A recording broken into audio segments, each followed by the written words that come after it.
સો Tata chemical currently ઘણા સારા level પર આપણને ટ્રેડ થતો જોવા મળી રહ્યો છે. ઇમ્પોર્ટન્ટ ફેક્ટર એ છે કે અહીંયાથી આપણને એક સારું બ્રેકઆઉટ બનતું જોવા મળ્યું છે.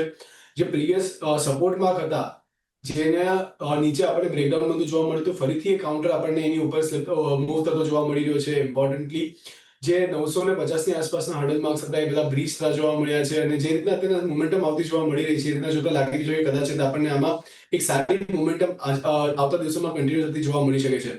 કપેર handle sort of formation form થઈ હતી, જેનું બ્રેકઆઉટ પણ આપણને આજના દિવસમાં બંધ જોવા મળ્યું છે. વોલ્યુમ્સ એટલા સારા ઇન્ક્રીઝ થયા છે, જે ઇન્ડિકેટ કર્યું છે કે કંઈક ને કંઈક અહીંયાથી આપણને તેજી યથાવત રીતે જોવા મળી શકે છે.